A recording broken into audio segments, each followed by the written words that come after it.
Zillow's declaring war, and I think they went as far as saying any property that is listed off market on another site will never be listed on Zillow. Did I read that headline correctly? Yeah, that they would basically ban those listings. They would. And those agents, if they find out the agents are doing this, that they would ban them from being on Zillow.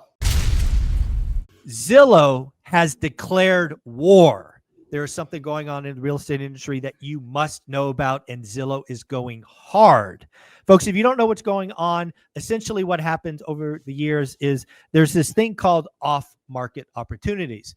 Historically speaking, as a real estate agent, you could take a listing, and I believe you had up to 48, might have been 72 hours before you had to put it out in the public domain.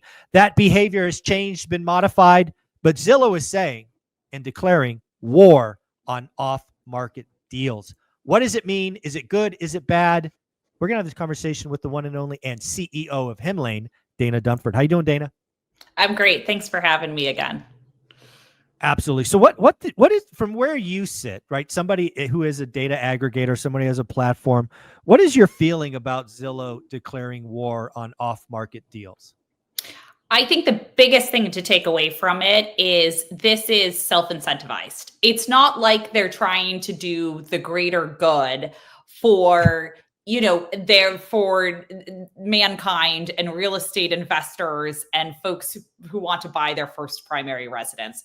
They're doing this because they are finding more often these brokerages are holding on to the properties, listing it, only on their website, and sharing it with their network to say, especially Compass is one of the big ones they're going after.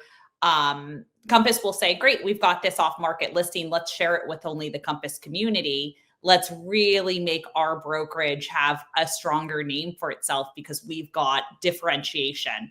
In other words, we've got properties other people don't, other brokers don't. And that has really rubbed Zillow the wrong way because they want to go out there and say everything that is available is on Zillow. And so it's from their perspective, and everyone has their perspective is what benefits them. Compass and these brokerages who have these listings that are off market, it is what benefits them, which is differentiation as a brokerage for their clients. And then you have players like CoStar coming in, and CoStar is siding with the brokerages saying it's okay to have some off-market deals, in part because CoStar hates Zillow. So the whole thing is just everyone having their own incentives there. And I also just think there's a really gray area because let's just say, Michael, you're an agent and you have an off-market deal. Maybe you haven't even posted it on your brokerage website or to the community, but what if you have started sharing it with some of other agents or some of your clients? And then at what point do you need to sign that listing? If you're working with me, pushing a contract to me just to say I can go ahead and share this and I need to post it right to the MLS.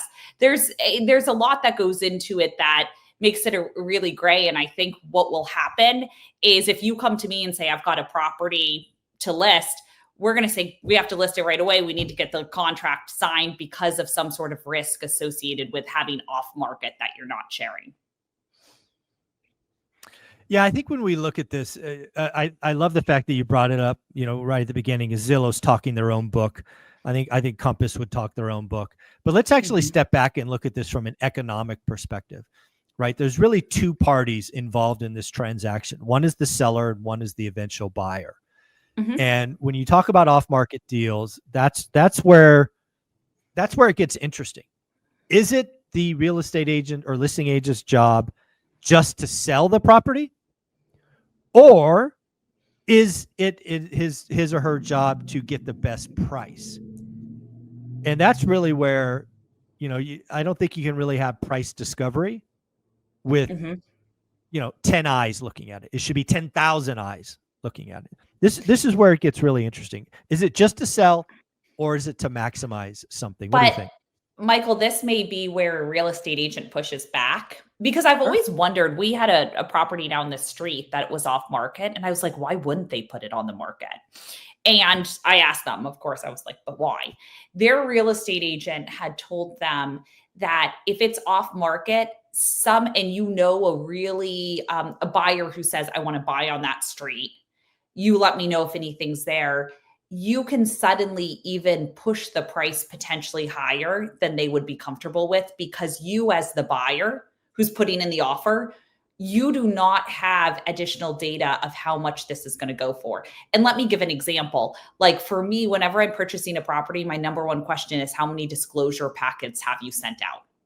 Because to me, that is understanding intent. How many people are looking to buy this? If you have 25 disclosure packets, this is not going for market price. Yeah, no. If you have 0 when it's been on market for 60 days, you better believe I'm going to do the Michael Zuber, give a what do you say with really low disrespectful offers? Disrespectful offer. And so that's what they would argue. But I actually agree with you. Putting it on the market will increase that demand significantly. I totally agree, but that might be the counter argument. No, I mean, I get it. I've been doing this game a long time. So I'll give you the one example where I think being off market is the right example. And this is the only one that I kind of accept. And I actually know sellers that have said this. These happen to be sellers that don't want the intrusive nature of dozens, if not 20, 30 people coming through their home. They're just like, hey, give me this number. I just want this number. I don't need bidding wars. I don't want it. I don't need that chaos. I just want out, and here's my out number. I think there's absolutely reasons to keep something off market, because frankly, if a seller tells you, like, I'll use Compass because you brought it up earlier. If a seller goes to a Compass agent and says, do not put this in the MLS, I just want you to bring me a buyer because you say you're like the number one person in this zip code, that is completely okay. I just know, if you step back and look at this logically, in order to facilitate getting the highest price on a limited good, which there's nothing more limited than a single family home, there's one of one. Yep. The best way to get that is to get competition. And the best way to get competition is put it out to the world. Yeah. I will acknowledge, and it's probably 10% of sellers. It's a non-zero number, but it's not gigantic, that basically tell their listing agent, don't put this on the MLS. That certainly does happen. Yeah. Now, what about, I have another question for you on it. What about, let's just say I have a friend who was moving out of San Francisco. She was in the top unit. The person in the downstairs unit wanted to purchase it. And she did an off market with them, just said, yep, no, I'm not trying to maximize my price. In that particular situation, they still went through an agent in order to do it. But I assume the agent in what Zillow is recommending, to say everything has to be listed on Zillow, the agent would still have to post it even if offers are due tomorrow. Essentially. Yeah, I don't know. One day on market. So again, there are situations like your friend that says, I just need a transition. I'm moving on with my life. This is the last thing holding me in San Francisco. I just need it sold. My neighbor wants it done. Move on. Great. That happens. But again, if you want to step back and talk about how they could have gotten the highest price, they could have signed an agreement with that downstairs neighbor that said, we will give you the first right of refusal to counter the highest offer we get in 10 days. And then let them choose. Right? They could have done that. But back to what is Zillow doing? Zillow's declaring war, and I think they would, as far as saying any property that is listed off market on another site will never be listed on Zillow. Did I read that headline correctly? Yeah, that they would basically ban those listings. They would, and those agents, if they find out the agents are doing this, that they would ban them from being on Zillow. So I look at that and go, isn't Zillow hurting themselves long term? Obviously, that's a big threat. Zillow's likely the biggest platform. I have no idea, but let's assume so. They got a big stick. That's a real threat, especially into a slowing market, right? We're in a market that we are today, which is a buyer's market in most of the country. That threat is real. If Zillow tried to do that in 21 and 22, agents would have laughed at them. Yeah. I don't need you. So let's not forget, markets do change. And I think Zillow's got a big stick in a buyer's market, but I've been doing this a long time. Buyer's markets don't last forever. And, it could get really, I mean, if Zillow really does this, they could be boycotting 30 or 40% of stuff if we get into a seller's market. And then what does Zillow have? They have big holes in their market. Exactly. Yeah. And the thing is that Zillow is one of the big listing websites out there. But don't forget, and we'll take Redfin's sale and price aside, Redfin is still another place a lot of people go to go and search for properties. And it does also lend its way, CoStar is really looking to get much more into the residential space. They've historically been commercial. I think for them, they're like probably delighted of great. We can go ahead and get into this place with homes.com and our own acquisitions to move into the residential space. So absolutely. Yeah. I think Zillow is creating a flank in their strategy where competitors could come in and attack them pretty hard. Again, this strategy will feel really, really good in a buyer's market. It will be decimated in a seller's market. And, Zillow's got to be careful what they wish for. Yeah, absolutely. Yeah. And it's hard to change with these brokerages and their perceptions too. Absolutely. So folks, at the end of the day, Zillow has declared war on off-market deals.